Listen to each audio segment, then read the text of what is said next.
Hello everyone, welcome to SKU Digital Learning Classes. My name is Ankita Mishra, department of microbiology. आज जो ये हम topic देख रहे हैं ये माइक्रोबायोलॉजी का टॉपिक है। इसमें हम स्टेरिलाइजेशन के बारे में पढ़ेंगे।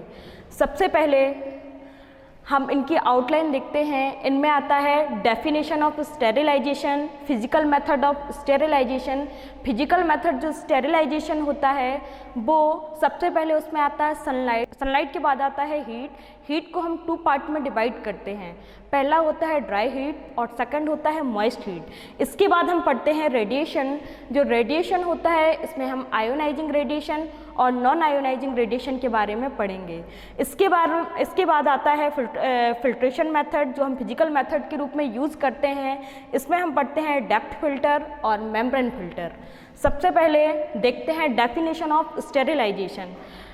स्टेरिलाइजेशन वह प्रोसेस होती है जिसमें हम फिजिकल और केमिकल एजेंट का यूज़ करके किसी ऑब्जेक्ट से या आर्टिकल से या सरफेस से ऑल माइक्रो ऑर्गेनिज्म को रिमूव करने की जो प्रोसेस होती है वो क्या कहलाती है? स्टेरिलाइजेशन कहलाती है। यदि हम किसी सरफेस को या किसी ऑब्जेक्ट से हम पूर्णतः माइक्रो ऑर्गेनिज्म को किल नहीं कर पाते हैं या डिस्ट्रॉय नहीं कर पाते हैं तो वो स्टेरिलाइजिंग प्रोसेस नहीं होती है। इसमें हम बैक्टीरियल सेल के वेजिटेटिव सेल्स, स्पोर्स, एंडोस्पोर्स आदि को भी क्या करते हैं? हम डिस्ट्रॉय करके स्टेरिलाइज कर सकते हैं। सबसे पहले मेथड्स ऑफ स्टेरिलाइजेशन। जो मेथड ऑफ स्टेरिलाइजेशन होता है इसमें आता है फिजिकल मेथड ऑफ स्टेरिलाइजेशन। सबसे पहले होता है सनलाइट। सनलाइट के बारे में जो नेचुरल एक स्टेरिलाइजिंग प्रोसेस होती है। सेकंड होती है आपकी हीट। हीट को क्या होता है? ड्राई हीट और मॉइस्ट हीट। ड्राई हीट के अंतर्गत हम किसका अध्ययन करते हैं? रेड हीट के बारे में, फ्लेमिंग के बारे में, हॉट एयर ओवन के बारे में। और जो आपकी मॉइस्ट हीट होती है उसमें हम पढ़ते हैं बिलो 100 डिग्री सेल्सियस। इसको हम टेम्परेचर के अकॉर्डिंग रखते हैं। Below 100 degree Celsius, at 100 degree Celsius और एबव 100 डिग्री सेल्सियस रहता है इसमें। इसके बाद आता है रेडिएशन। रेडिएशन होता है आयोनाइजिंग रेडिएशन और non ionising radiation.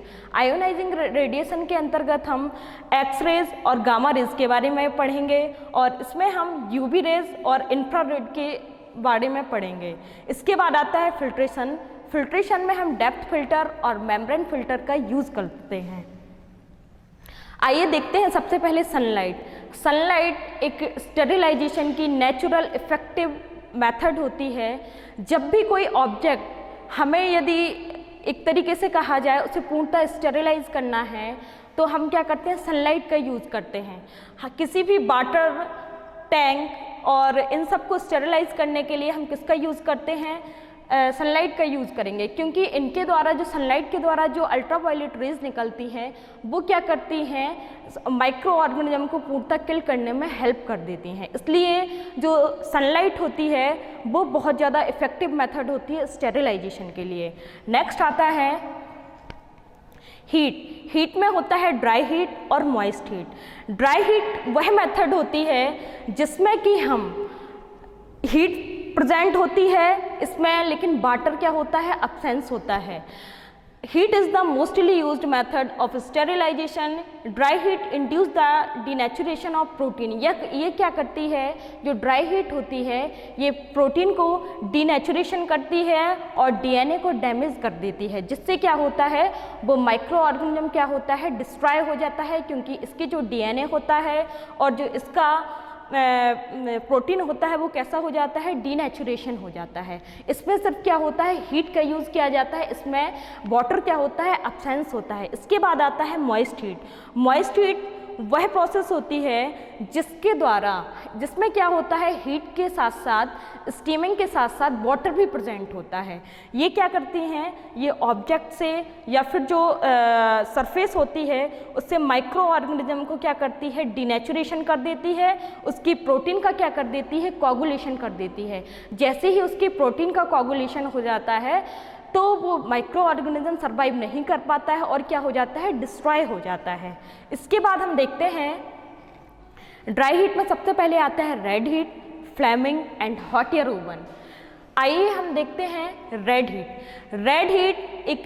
Red heat sterilisation is the process of instant sterilisation by holding the instrument in a Bunsen flame till they become red hot. सबसे पहले जो रेड हीट स्टेरिलाइजेशन के method है red heat, उसमें हम क्या करते हैं कि जो एक तरीके से कहा जाए लूप होता है, बाइट्स होते हैं जिनको हम कल्चर मीडिया उठाने के लिए यूज़ करते हैं, हम लैब में जाके सबसे पहले उनको क्या करते हैं बंसन फ्लेम पे क्या करते हैं रेड हॉट करते हैं। रेड हॉट करने के बाद उसकी जो आउटर सरफेस पर माइक्रो ऑर्गेनिज्म होते हैं वो क्या हो जाते हैं, किल हो जाते हैं, और वो लूप जो बाइट्स होते हैं, फोर्सेप्स होते हैं, और इसके अलावा कई इंस्ट्रूमेंट्स होते हैं जिनका यूज़ हम इनोकुलेशन उसके लिए करते हैं, मीडिया के इनोकुलेट करने के लिए, वो पूर्णतः स्टेरिलाइज हो जाते हैं और उसमें क्या होते हैं माइक्रो ऑर्गेनिज्म प्रेजेंट नहीं रहते हैं। इसके बाद आता है flaming. Flaming is a type of a dry sterilization. Glass slide scalpels, mouth of culture tube or conical flask are passed through the Bunsen flame without the alarm.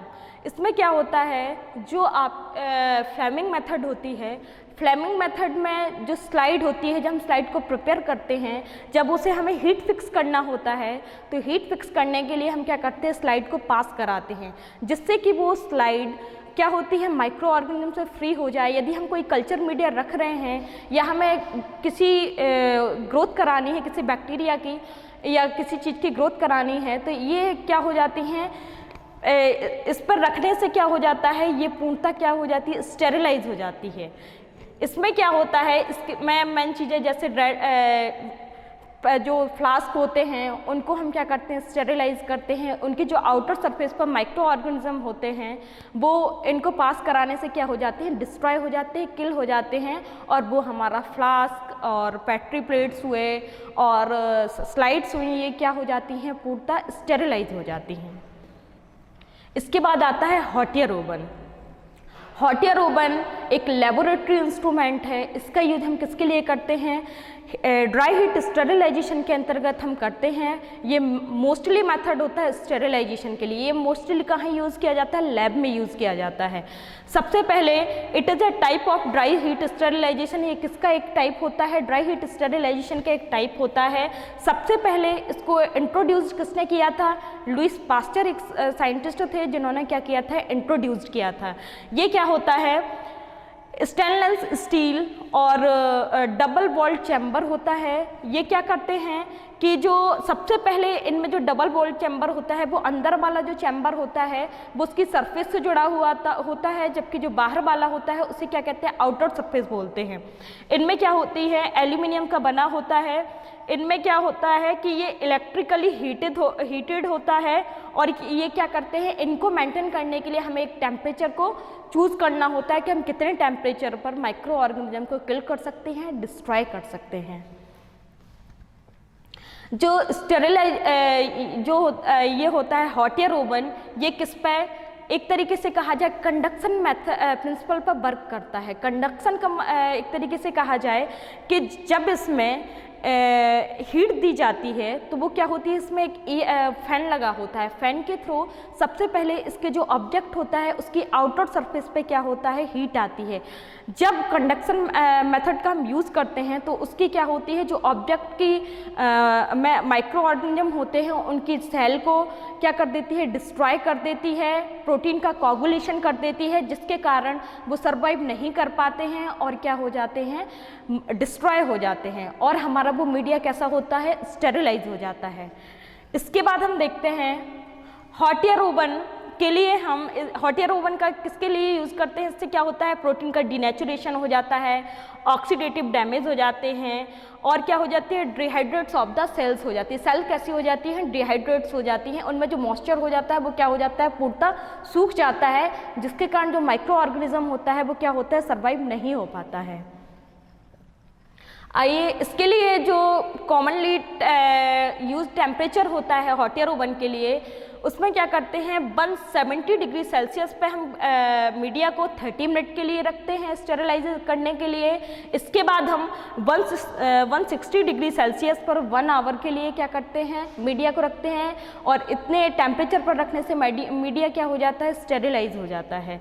और जो 150 degree Celsius पर हम रखते हैं वो 150 मिनट के लिए media को रखा जाता है, जो इसके टेम्परेचर सेट करते हैं। आइए देखते हैं uses of sterilisation of hot air oven. Hot air oven के यूजेस कौन कौन से हैं, किसमें यूज़ किया जाता है। जैसे कि ग्लास बेड्स हुए, सिरिंज हुए, पेट्री डिश हुआ, फ्लास्क हुआ, पिपेट्स हुआ, टेस्ट ट्यूब हुए, इन सब को स्टेरिलाइज करने के लिए हम किसका यूज़ करते हैं, हॉट एयर ओवन का यूज़ करते हैं। इसके अलावा सर्जिकल इंस्ट्रूमेंट जैसे स्केपल्स, सीजर्स, फोर्सेप्स, इन सब को स्टेरिलाइज करने के लिए हम किसका यूज़ करते हैं, हॉट एयर ओवन का यूज़ करते हैं। कई तरीके के केमिकल्स होते हैं जैसे कि paraffin, fat, sulphonamides powders, ETC को हम कैसे करते हैं, स्टेरिलाइज करने के लिए हम हॉट एयर ओवन का ही यूज़ करते हैं। आइए देखते हैं मॉइस्ट हीट। मॉइस्ट हीट के अंतर्गत हम कैसे टेम्परेचर के अकॉर्डिंग क्या करेंगे, डिवाइड करेंगे। सबसे पहले आता है बिलो 100 डिग्री सेल्सियस, इसके बाद आता है 800 डिग्री सेल्सियस, पर आता है अबव 100 डिग्री सेल्सियस। सबसे पहले हम देखते हैं बिलो 100 डिग्री सेल्सियस। जो आपकी बिलो 100 डिग्री सेल्सियस है, इसमें हम सबसे पहले कौन सी प्रोसेस है, पास्चराइजेशन। पास्चराइजेशन जो प्रोसेस होती है, इससे सबसे पहले जो साइंटिस्ट थे लुइस पास्चर, उन्होंने क्या किया था, इंट्रोड्यूस किया था या इन्होंने डिस्कवर किया था ये जो पास्चराइजेशन की जो प्रोसेस होती है, ये मेनली वेजिटेबल्स हुआ, फ्रूट्स हुआ और डेयरी प्रोडक्ट जैसे कि मिल्क, इनको क्या करते हैं, स्टेरिलाइज करने के लिए हम पास्चराइजेशन का प्रोसेस करते हैं। पास्चराइजेशन प्रोसेस में हम किसी भी लिक्विड मीडिया जैसे फ्रूट, वेजिटेबल जूस या मिल्क को 100 डिग्री सेल्सियस पर बॉईल करते हैं, जिसमें उपस्थित सारे ऑर्गेनिज्म कैसे हो जाते हैं, किल हो जाते हैं और डिस्ट्रॉय हो जाते हैं। पास्चराइजेशन के लिए हम 2 मेथड्स का यूज़ करते हैं, एक होती है फ्लॉस मेथड और दूसरी होती है होल्ड पास्चराइजेशन मेथड। जो आपकी फ्लॉस मेथड होती है, इसे high temperature short time method भी कहते हैं। इसमें हम क्या करते हैं, जो लिक्विड मीडिया होता है या जो एक तरीके से कहा जाए वेजिटेबल जूस हुए या डेयरी इंडस्ट्री वाले जैसे कि मिल्क हुआ, उसको हम 72 डिग्री सेल्सियस पर 20 सेकंड के लिए क्या करते हैं, बॉईल करते हैं, जिससे ये क्या हो जाता है, स्टेरिलाइज हो जाता है। इसके बाद जो होल्ड पास्चराइजेशन मेथड है, इसे वेट और बैच फर्मेंटेशन प्रोसेस भी कहते हैं। इसमें जो टेम्परेचर होता है वो 63 डिग्री सेल्सियस होता है, 30 मिनट के लिए होता है। आइए इसके बाद आता है वाटर बाथ और फ्रैक्शनल स्टेरिलाइजेशन। जो water bath is used for sterilisation vaccine, body fluid and syrup sample 60 degree Celsius for 60 minute. जो वाटर बाथ होता है उसका यूज किसके लिए किया जाता है, वैक्सीन के लिए, बॉडी फ्लूइड के लिए, सीरम सैंपल्स के लिए। उन्हें 60 डिग्री सेल्सियस पर 60 मिनट के लिए क्या किया जाता है, रखा जाता है, जिससे ये क्या होते हैं, पूर्णतः स्टेरिलाइज हो जाते हैं। इसके बाद आता है आपका फ्रैक्शनल स्टेरिलाइजेशन।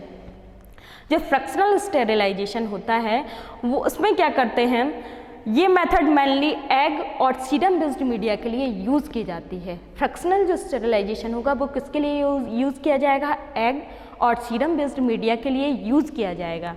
और क्या होता है, इसमें जो टेम्परेचर होता है वो 80 से 85 डिग्री सेल्सियस होता है और हम इस प्रोसेस को कंटिन्यू 3 डे के लिए करते हैं। मतलब कि एक दिन हम 80 से 85 डिग्री सेल्सियस पर रखेंगे तो दूसरे दिन भी हम उसको उसी प्रोसेस को कंटिन्यू 3 दिन तक चलाते हैं, जिससे ये पूरा जो मीडिया होता है या जो एक तरीके से कहा जाए सीरम बेस्ड मीडिया जो होता है वो क्या होता है, पूरा स्टेरिलाइज हो जाता है।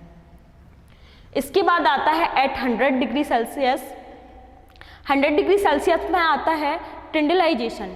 टिंडलाइज जो प्रोसेस होती है ये किसके लिए की जाती है, मेनली एग हुआ, जिलेटिन हुआ, शुगर हुआ, इनके लिए क्या की जाती है, आपकी टिंडलाइजेशन जो प्रोसेस होती है वो यूज़ की जाती है। इसमें जो टेम्परेचर होता है वो 100 डिग्री सेल्सियस होता है और 20 मिनट के लिए क्या करते हैं, उसको रखते हैं। ये प्रोसेस हम कंटिन्यू कितने दिन करते हैं, 3 डेज़ इस प्रोसेस को कंटिन्यू करते हैं, जिससे जो आपका जिलेटिन हुआ, शुगर हुआ, एग हुआ, इनका मीडिया क्या होता है, पूर्णतः स्टेरिलाइज हो जाता है। इसके बाद आता है आपका above 100 degree Celsius. Above 100 degree Celsius पे हम किसका यूज़ करते हैं, मेनली जो इंस्ट्रूमेंट होता है ऑटोक्लेव, उसका जो टेम्परेचर होता है अबव 100 डिग्री सेल्सियस होता है। जो आपका ऑटोक्लेव होता है इसमें क्या होता है, ये डबल वॉल चैम्बर्ड होता है। इसमें क्या होती है, एक ये इलेक्ट्रिकली हीटेड होता है, ये एक स्टैंड पर रखा जाता है। ये mainly battery plate, glassware, इन चीज़ों को स्टेरिलाइज करने के लिए, कल्चर मीडिया को स्टेरिलाइज करने के लिए हम किसका यूज़ करते हैं, ऑटोक्लेव का यूज़ करते हैं। जैसे जैसे इसमें एक हीटेड कॉइल लगी होती है, उस हीटेड कॉइल के ऊपर एक प्लेट होती है। प्लेट के ऊपर हम क्या करते हैं, कल्चर मीडिया रखते हैं, उसमें पानी भरते हैं और फिर उसका एक 121 डिग्री सेल्सियस जो टेम्परेचर होता है उसको सेट करते हैं। जैसे जैसे ही पानी के बॉइलिंग पॉइंट जैसे ही पानी का क्या होता है, बॉइलिंग पॉइंट बढ़ता है, वैसे वैसे उसका क्या हो जाता है, प्रेशर बढ़ने लगता है। इसमें एक सेफ्टी वॉल्व भी लगी होती है। कभी कभी जब क्या होता है कि प्रेशर ज़्यादा हो जाता है या ज़्यादा मिनट के लिए रखते हैं तो क्या होती है, एक सेफ्टी वॉल्व लगी होती है जो ज़्यादा प्रेशर के कारण फट जाती है और जिससे क्या होता है, ऑटोक्लेव हमारा फटने से बच जाता है। ये स्टेरिलाइजेशन की एक बहुत अच्छी प्रोसेस होती है। ऑटोक्लेव किस पे, स्टीम स्टेरिलाइजर के रूप में वर्क किया जाता है। इनका मेनली यूज़ किसके लिए करते हैं, बायो हजार्ड्स वेस्ट को स्टेरिलाइज करने के लिए, सर्जिकल इंस्ट्रूमेंट्स को स्टेरिलाइज करने के लिए, ग्लास वेयर को, कल्चर मीडिया को, इन सभी को स्टेरिलाइज करने के लिए हम किसका यूज़ करते हैं, ऑटोक्लेव का यूज़ करते हैं। अब आता है रेडिएशन। रेडिएशन में क्या करते हैं हम, दो टाइप की रेडिएशन होती है, एक होती है आयोनाइजिंग रेडिएशन और एक होती है नॉन आयोनाइजिंग रेडिएशन। जो आपकी आयोनाइजिंग रेडिएशन होती है इसके अंतर्गत कौन सी आती है, गामा रेज आती हैं और एक्स रेज आती हैं। ये जो आयोनाइजिंग रेडिएशन होता है इनकी क्या होती है, शॉर्टर वेवलेंथ होती है, हाई एनर्जी और हाई पेनिट्रेशन पावर होता है। और ये क्या करती हैं, जो आयोनाइजिंग रेडिएशन के द्वारा बैक्टीरियल सेल के वेजिटेटिव स्पोर, फंगल स्पोर और एंडोस्पोर क्या हो जाते हैं, किल हो जाते हैं, जिसके कारण वो माइक्रो ऑर्गेनिज्म, बैक्टीरिया, वायरस वो क्या होता है, सर्वाइव नहीं कर पाता है। इसके बाद इसमें क्या होता है, जो आपकी आयोनाइजिंग रेडिएशन होती है ये क्या करती है, डीएनए में क्या करती है, म्यूटेशन कॉज कर देती है। डीएनए में म्यूटेशन कॉज हो जाने से इनकी क्या होती है, जो डीएनए रेप्लिकेशन की प्रोसेस होती है वो क्या हो जाती है, रुक जाती है और ये क्या करते हैं, ये माइक्रो ऑर्गेनिज्म किल हो जाते हैं और इनका जो प्रोटीन होता है, प्रोटीन का क्या हो जाता है, एक तरीके से कहा जाए कोगुलेशन हो जाता है। और ये क्या करते हैं, जब प्रोटीन का कोगुलेशन हो जाएगा और डीएनए डैमेज हो जाएगा तो बैक्टीरिया सर्वाइव नहीं कर पाएगा। इसके बाद आता है non ionising radiation. Non ionising radiation के अंतर्गत हम यूवी रेज, इंफ्रारेड रेज इनके बारे में जानते हैं, इनके अंतर्गत आते हैं। इसमें हम क्या करते हैं, जो नॉन आयोनाइजिंग रेडिएशन होता है वो क्या होती है, इनकी लॉन्गर वेवलेंथ होती है और क्या होती है, लो एनर्जी होती है और लो पेनिट्रेशन पावर होता है। ये मेनली ये जो आपकी एक तरीके से कहा जाए नॉन आयोनाइजिंग रेडिएशन है, ये सिर्फ इसकी जो आउटर सरफेस होती है उसको ही क्या करती है, ऑब्जेक्ट की आउटर सरफेस को ही स्टेरिलाइज कर पाती है।